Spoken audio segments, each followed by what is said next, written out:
When it comes to NMN, which we've studied for a lot, and there are studies on NR in humans, and I have some insights into NMN in humans as well, though that work isn't yet published.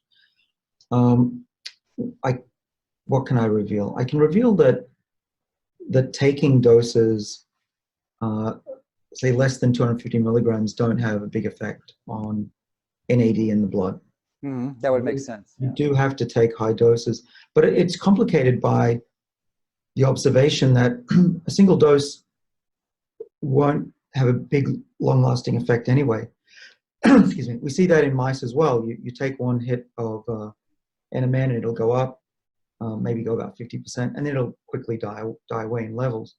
But what's interesting in the mouse and the human studies is it's more like a positive stock market where over a period of, in the case of the NR study that I'm thinking of, after 9 days, it was an accumulation up to a certain level.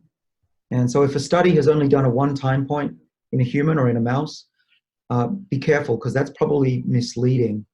And that you want to measure these things after at least 9 days and hopefully after a few months, and maybe, Joe, that those low doses actually start to kick in. So what do? I take a bolus in the morning. I take a gram in the morning. I know a gram is likely to be raising my NAD levels during the day. I also try to time it with my natural circadian rhythm. So NAD will go up during the morning, getting ready.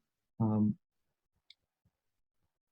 if I take it at night, what I find is that I'm actually starting to interfere with my sleep patterns.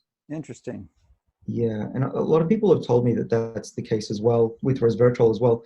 It actually makes sense. There's a few science papers on this about SIRT1, which is the target, one of the NAD requiring enzymes that we study.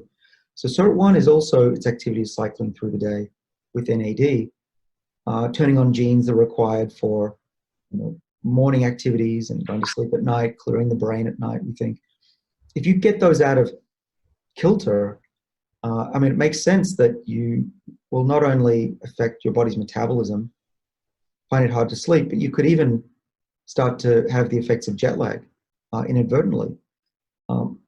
I like to think that by taking the NAD boosters when I'm traveling, I'm actually resetting my body's clock, and I do find, for me, in my experience, I do feel better if I reset my clock with an NAD booster when I arrive in a new time zone.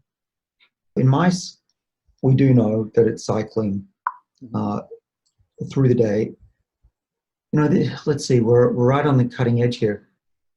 You have a choice. You can take it at night or in the morning. And I think that probably what's happening is if I take it just before I go to bed, my body's not in a fasting state yet. It's still got, my dinner is still in there.